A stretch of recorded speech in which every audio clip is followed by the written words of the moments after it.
Okay, hi, I'm Ben. I'm the community manager at Miniclip, and this is Beast Quest, a new game that's coming out in a couple of months. Okay, so I'm sort of moving around. It's this big 3D world. I don't think normal animals leave tracks that big. I don't think normal animals do leave tracks that big. Only one animal leaves tracks that big. I see. Yeah, so I'm tapping on the right-hand side of the screen and moving around, and we can see that there is a fairly large world here. Like, the draw distance is massive. Look at this. Look at that. And sort of moving around like that, and we've got in the left-hand side sort of virtual stick. Explain to me, is this a new IP or? So Beast Quest is a series of books aimed at sort of young adult boys. There is absolutely loads of them. I believe there's about 150 books. They're very much in a sort of action-adventure style. They actually were originated sort of from video game origins with boss battles and questing and upgrades. And yeah, we are making a action-adventure game, as you can see here, based on the first 6 books in the series. Each book has a different beast in it and a different world in which that beast lives. So this here is the first world, a snow world, as you can see, with Nanook the snow monster, but there's also sort of water world, lava world, etc., all with their own unique beast and unique sort of challenges and enemies within it. Okay, so I'm doing some like smacking people up here, and this chap, oh, there we go, what's he going to do? Ah, what? He's run away. So we were doing some sort of combat there, and I think that'll be familiar to fans of Punch-Out and to fans of Infinity Blade. Clearly there's a bit of an inspiration there as well. The rest of the kind of game is a bit more, I'd say, what, third-person adventure or Zelda-y? Yeah, I mean, I guess without wanting to, cite too lofty inspirations, we were very much thinking kind of yes, Infinity Blade, as you touched on there, but yes, definitely Zelda, Shadow of the Colossus, etc. We looked at some of the kind of questing mechanics and things like World of Warcraft as well. So definitely. This is obviously some very big names there, but those are the kind of things we saw inspiration from in developing this. Absolutely. So I'm doing some classic, some classic RPG stuff. I'm gathering herbs. Oh, hello. He doesn't look friendly. He looks like he's got his own chest. Oh, this is his chest, I think. So I'm gonna get out of the way of him. Whoa. Okay.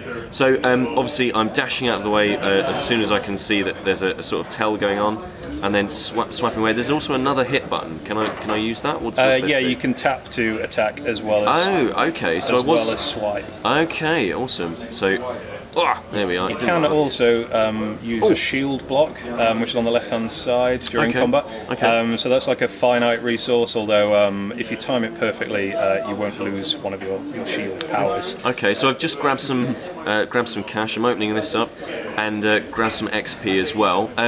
It's a really big, a really big kind of impressive, chunky-looking game. But this is free to play, isn't it? Yep, this is going to be free to download. Yep. And this isn't the kind of thing that people think of generally. I would say when we talk about free to play, I think there's a big stigma around free to play being a whole bunch of match 3 puzzlers and stuff like that. Like, so how does this use its free to play mechanics? Like, what sort of stuff is there in here? So some of the details are still being confirmed at the moment, but there are sort of optional upgrades. I mean, obviously everything, which is true of all our games at Miniclip, everything can be acquired simply by playing the game. But if you want to sort of speed up the leveling up process, you have the option to do that effectively. But there's enough. I think this is such a big world, and this is just one of the 6 that's in the game. And it's not sort of just empty plains. There are enemies within there that will kind of respawn, so that you'll always have something to be doing. There's kind of treasure to discover. There's tons of side quests. You're still really in the intro of the game here. So these are sort of based on a series of young people's sort of novels, adventure novels, that kind of thing. Like, and there's a lot of them. Like, how much content is in this specific world, and how many sort of worlds are there within the overall package? So within this one world, I reckon it's probably around 5 or 6 hours to complete this world. if you tap on the map actually in the top corner, you'll get a sort of you'll get a sense of like how big this bit is. You haven't even unlocked the bit on the left yet. And each bit has, you know, kind of new enemies, new side quests, etc. I mean, it's not MMO level of, you know, hundreds of side quests. You know, we're trying to keep a sort of a slightly tighter, more focused experience than that. But you know, you'll face off with Nanook the Beast several times though, and each time they'll have sort of different attacks for you to fend off. So yeah, there's a ton of content in this one world, and there's going to be 6 worlds on launch, as I say, with each one based on a different book from the series. Fantastic. So obviously we're talking about sort of launches and stuff like that.